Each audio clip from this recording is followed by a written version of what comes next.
परी का जादुई ड्रेस और केक। बहुत समय पहले की बात है। इंद्रपुरी में ममता अपने बड़े भाई विकास के साथ रहा करती थी। ममता का बड़ा भाई ममता की देखरेख करता था, क्योंकि कुछ सालों पहले उनके माता पिता एक रोड एक्सीडेंट में गुजर जाते हैं, जिसके बाद ममता और विकास इस दुनिया में अकेले पड़ जाते हैं।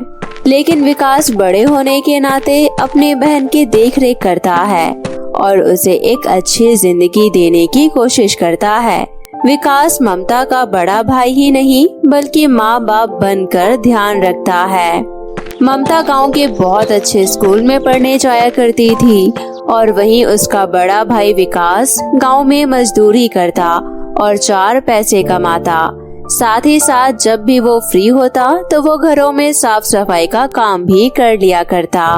इस तरह विकास काफी अच्छे पैसे कमा लिया करता था और ममता भी बहुत होशियार और समझदार लड़की थी। घर का सारा काम निपटाने के बाद ममता स्कूल जाया करती थी और जैसे ही ममता स्कूल जाया करती थी वैसे ही उसका भाई घर से काम करने के लिए निकल जाया करता था। ऐसे ही दिन बीत रहे थे। ममता के स्कूल में एक अमीर लड़की सीता पढ़ा करती थी। उसके पिता एक बहुत बड़े बिजनेसमैन थे। वो अमीर होने के साथ साथ एक बिगड़ैल लड़की थी जो हमेशा ममता को चिढ़ाती रहती थी।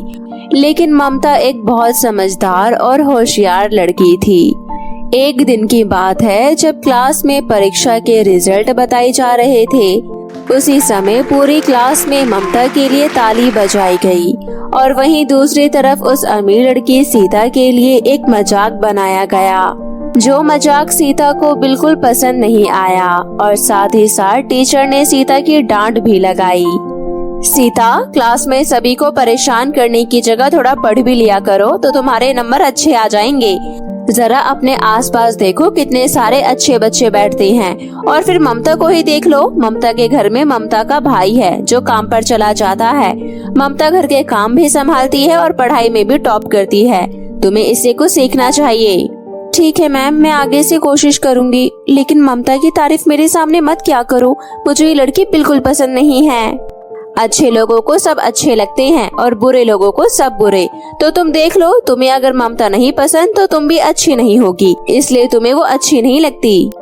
टीचर के द्वारा सीता का मजाक बनाया जाता है और सीता को डांट लगाई जाती है, जिसके बाद सभी बच्चे हंसने लगते हैं और सीता की बेइज्जती हो जाती है। इस बेइज्जती के बारे में सोचते हुए सीता कहती है, और जिस झोपड़ी वाली की वजह से मुझे डांट पड़ गई, वरना किसी की इतनी हिम्मत नहीं जो कोई मुझे डांट लगा दे। मेरे पास इतना पैसा होने के बावजूद मैं इस स्कूल में पढ़ रही हूँ। किसी भी टीचर के पास इतनी हिम्मत नहीं है कि वो मुझे डांट फटकार सके, लेकिन आज इस गरीब और घटिया लड़की की वजह से मेरी डांट पड़ गई।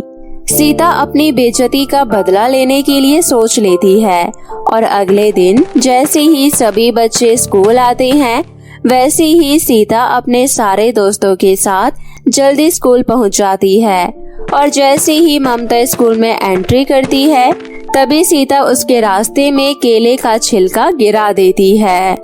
सीता के सभी दोस्त बहुत ज्यादा बिगड़ैल होते हैं और वो ममता के गिरते ही उसके ऊपर हंसने लगते हैं।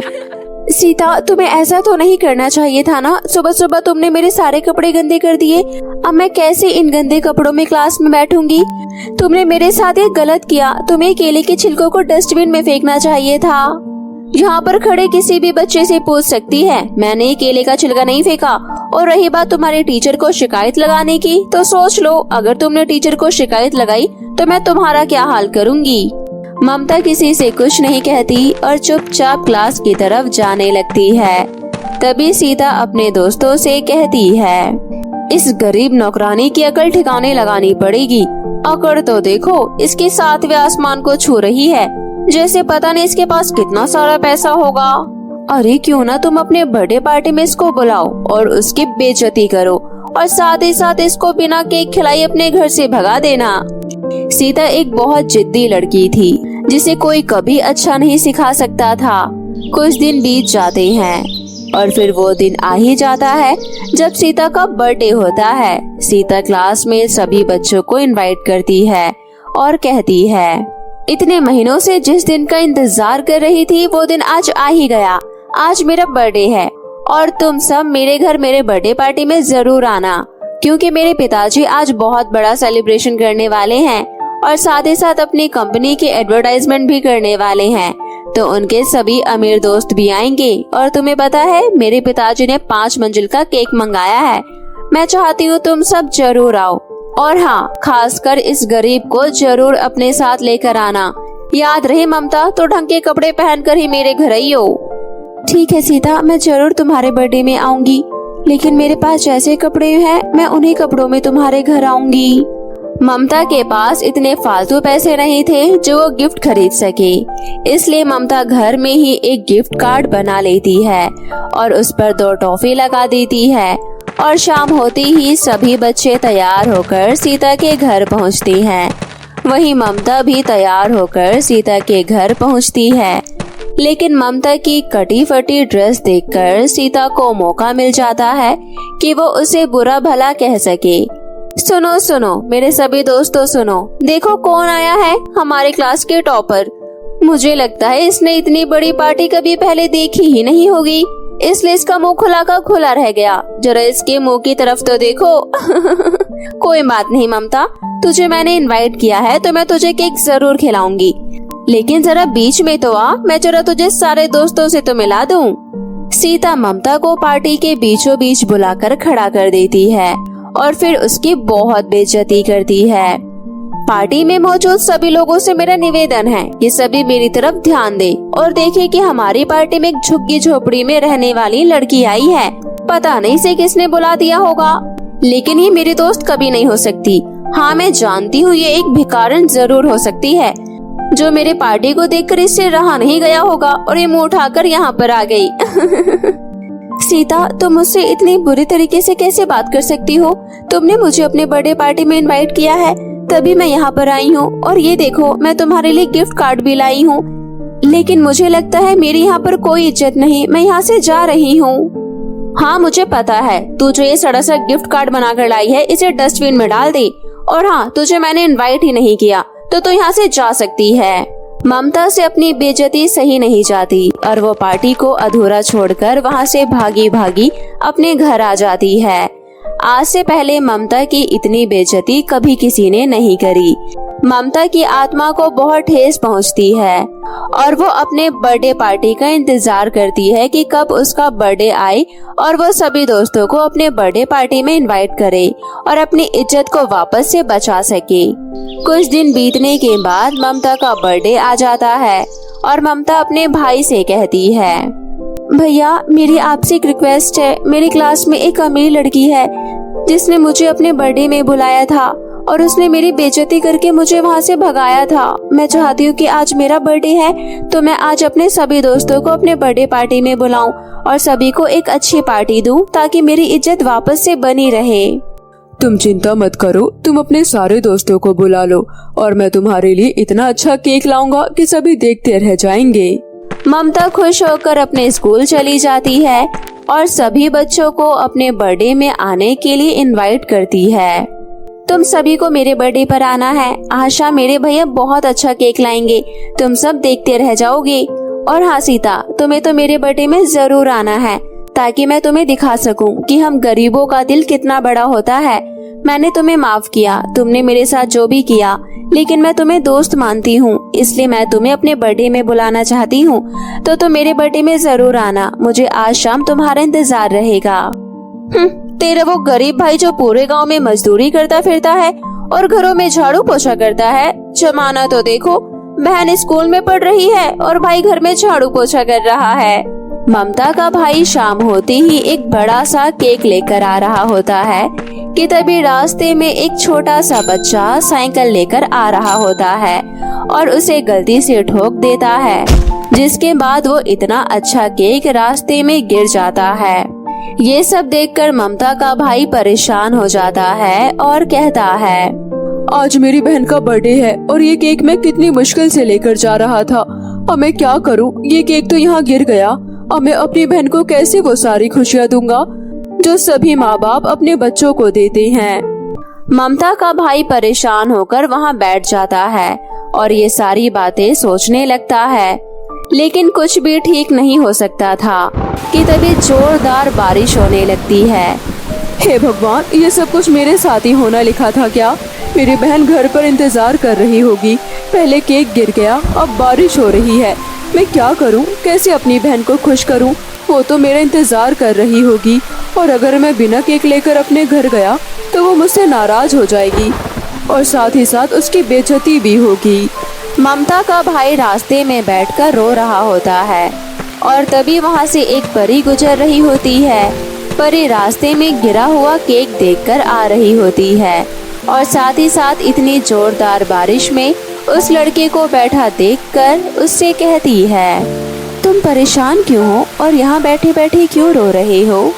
मैं आज अपनी बहन के लिए बर्थडे के लिए केक ले जा रहा था, लेकिन केक मुझसे गलती से गिर गया। एक छोटा बच्चा साइकिल से आ रहा था, लेकिन खैर कोई बात नहीं। लेकिन अब मैं घर भी नहीं जा सकता क्योंकि मेरे पास केक नहीं है और साथ में ये बारिश भी हो रही है।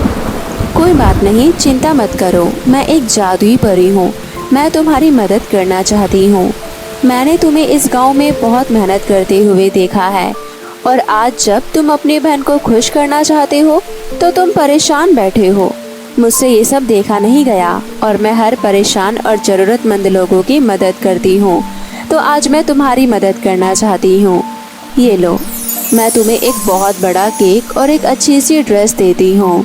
ये ड्रेस ले जाकर अपनी बहन को दे देना, वो ये ड्रेस पहनकर बहुत खुश होगी और साथ ही साथ ये केक खाकर उसके दोस्त भी बहुत खुश हो जाएंगे।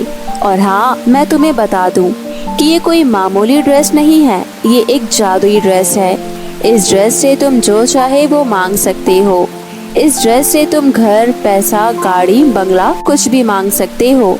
तुम्हें अब मजदूरी करने की जरूरत नहीं है। तुम अपनी बहन की देखभाल अच्छे से कर सको, इसलिए मैंने तुम्हें ये सब कुछ दिया है और मैं बस इतना चाहती हूँ कि तुम इसका इस्तेमाल करके कभी भी घमंड मत करना और न ही इसका गलत उपयोग करना।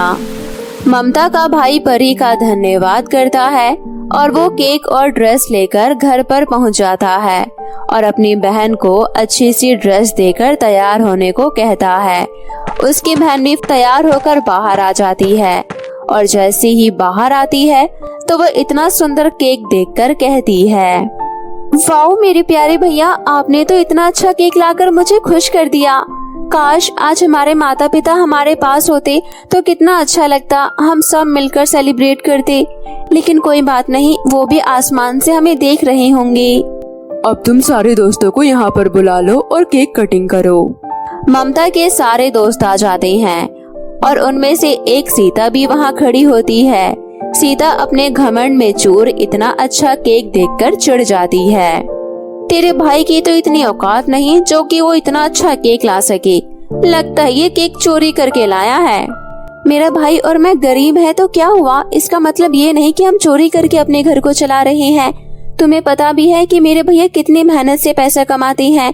अरे हद है, मैं भी किसे बोल रही हूँ जिसे ये भी नहीं पता कि पैसे कैसे कमाया जाता है। और तुम देखना, एक दिन हमारे पास बहुत अच्छा और बड़ा घर होगा जिसमें सुंदर सुंदर ड्रेस होगी, मेकअप किट होंगे। फिर मैं तुम्हें बताऊंगी कि मेरा भाई कोई गरीब नहीं है। ममता के इतना कहते ही जादुई ड्रेस में से एक दिव्य रोशनी निकलती है जिसे देखकर सभी हैरान हो जाते हैं और उसका छोटा सा घर एक बड़े घर में बदल जाता है और उसमें रखी सारी चीजें बड़ी हो जाती है और साथ ही साथ उसके घर में ढेर सारे कपड़े और बहुत सारी मेकअप किट आदि चीजें मौजूद हो जाती है। ये सब देखकर ममता बहुत खुश होती है, लेकिन इस बात से बेखबर सभी बच्चे हैरान हो जाते हैं और इस बात की जड़ तक पहुंचने के लिए सीता पूरा घर छान लेती है, लेकिन उसे कुछ भी नहीं मिलता। और जब सभी बच्चे बर्थडे सेलिब्रेट कर लेते हैं तो सभी अपने घर चले जाते हैं और तभी ममता का भाई ममता को सब कुछ सच सच बताता है। अरे वाह, आज मेरे बर्थडे के दिन इतना अच्छा गिफ्ट मैंने आज तक नहीं देखा। लेकिन परी का बहुत बहुत धन्यवाद जो उन्होंने मुझे मेरे बर्थडे पर इतना अच्छा गिफ्ट दिया। थैंक यू सो मच परी जी। अब ममता अपने बर्थडे को सेलिब्रेट करके बहुत खुश होती है और साथ ही साथ अपने दोस्तों को इतना अच्छा केक खिलाकर सेटिस्फाई हो जाती है और अपनी जिंदगी अच्छे से जीती है, क्योंकि अब उसके पास किसी चीज की कोई कमी नहीं होती। और साथ ही साथ अब उनका रहन सहन भी बदल जाता है और उनके रहन सहन के बदलते ही गांव का हर इंसान उनके घर में आना पसंद करता है, क्योंकि अब वो बहुत अमीर लोग बन जाते हैं और खुशी खुशी रहते हैं। बहुत समय पहले की बात है, नदीमपुर नामक गांव में आस्था अपने माता पिता के साथ रहा करती थी। वैसे तो आस्था का परिवार बहुत हंसी खुशी अपना जीवन व्यतीत कर रहा होता है, क्योंकि उनके घर में किसी भी चीज की कोई कमी नहीं होती। लेकिन आस्था बचपन से ही एक अजीब सी बीमारी से जूझ रही होती है। आस्था के बाल जन्म से ही सफेद थे, जिसकी वजह से उसके माता पिता बहुत परेशान रहा करते थे। उन्होंने आस्था के सफेद बालों का इलाज कई सारे डॉक्टरों से कराया, लेकिन किसी भी डॉक्टर की दवाई का कोई भी असर आस्था के बालों पर नहीं हुआ और उसके बाल हमेशा सफेद ही रहे। जब आस्था छोटी थी तब तो उसे लोगों की बातों से कोई खास फर्क नहीं पड़ता था, लेकिन जैसे जैसे वो बड़ी होती गई उसे लोगों के चिढ़ाने की वजह से बहुत दुख होने लगा। उसके स्कूल में भी सभी बच्चे उसका मजाक बनाया करते थे। इस चीज से तंग आकर वो अपना स्कूल चेंज करवाकर दूसरे स्कूल में एडमिशन ले लेती है और जब वो नए स्कूल के पहले दिन अपने क्लास में जाकर बैठती है तो क्लास के सभी बच्चे उसका मजाक बनाना शुरू कर देते हैं। अरे देखो तो सारे, इस नई लड़की के बाल तो बिल्कुल ही सफेद है, लगता है कि ये कोई बूढ़ी अम्मा है और ये बूढ़ी अम्मा भी अब हमारी क्लास में पढ़ा करेगी। अरे दादी माँ, आपको अब इस उम्र में पढ़ाई करने का शौक छोड़ा है? आपकी उम्र तो अब भगवान के नाम जपने की हो गई है, अब आप पढ़ लिख कर क्या करेंगी? सभी बच्चों को अपना मजाक बनाकर हंसते हुए देखकर आस्था बहुत दुखी हो जाती है और रोते हुए स्कूल से घर वापस आ जाती है और अपनी माँ से कहती है, माँ, मैं पहले जिस स्कूल में पढ़ती थी वहाँ भी बच्चे मेरा मजाक बनाया करते थे, इसी वजह से मैंने दूसरे स्कूल में अपना एडमिशन कराने के लिए आपसे कहा था, लेकिन आज नए स्कूल में भी बच्चों ने मेरा बहुत मजाक बनाया। वे सभी मेरे सफेद बालों को बहुत तेज तेज खींच रहे थे, जिसकी वजह से मुझे बहुत दर्द हो रहा था, लेकिन मेरे मना करने के बाद भी किसी ने मेरी बात नहीं मानी और सभी मेरा मजाक उड़ाते रहे। माँ, मैं अब कभी भी स्कूल नहीं जाऊंगी, मुझे अब आगे की पढ़ाई भी नहीं करनी है और ना ही मैं आज के बाद कभी घर से बाहर निकला करूंगी, क्योंकि मैं जहाँ भी जाती हूँ सभी मेरे सफेद बालों की वजह से मेरा बहुत मजाक बनाया करते हैं। लेकिन बेटी, इस तरह अपनी पढ़ाई छोड़कर तुम सिर्फ और सिर्फ अपना ही नुकसान करोगी, क्योंकि इस दुनिया में किसी और की वजह से हमें कभी भी अपना काम नहीं छोड़ना चाहिए। ऐसा करने से केवल हमारा ही नुकसान होता है, किसी का कुछ भी नहीं बिगड़ता। माँ, आप मुझे अब और मत समझाइए, क्योंकि मैं फैसला कर चुकी हूँ। मैं आज के बाद कभी स्कूल नहीं जाऊंगी और ना ही कभी घर से बाहर निकला करूंगी, इसलिए आप प्लीज मुझ पर दबाव मत बनाइए। ठीक है बेटी, जैसा तुम्हें ठीक लगे तुम वैसा कर सकती हो। मेरा काम सिर्फ तुम्हें समझाना है, बाकी अपनी जिंदगी का फैसला तो तुम्हें खुद ही करना होगा। चलो ठीक है, अब तुम इन फालतू की बातों पर ध्यान देना बंद करो और चलकर खाना खा लो। माँ के समझाने पर आस्था रोना बंद कर देती है और हाथ मुंह धोकर सबके साथ बैठकर खाना खा लेती है। उसके बाद सभी अपने अपने कमरे में सोने के लिए चले जाते हैं। आस्था भी सोने के लिए अपने बेड पर लेट जाती है, लेकिन काफी देर तक करवटें बदलने के बाद भी उसे नींद नहीं आती, क्योंकि उसका सारा दिमाग तो लोगों की बातों पर ही रहता है और वो मन ही मन खुद को कोस रही होती है। काफी देर तक इस तरह सोचने की वजह से उसके दिमाग में आत्महत्या करने के विचार आने लगते हैं और वो मन ही मन कहती है, क्यों ना मैं आत्महत्या ही कर लूं, क्योंकि ऐसा करने से मेरे भी जीवन के सभी परेशानियां खत्म हो जाएंगी और मेरे माता पिता को भी मेरी वजह से दूसरे लोगों के ताने नहीं सुनने पड़ेंगे। इस तरह अपने मन में आत्महत्या करने का विचार बनाकर आस्था सभी के सो जाने के बाद घर से निकल जाती है और बहुत देर तक चलने के बाद वो एक कुएं के पास पहुंच जाती है।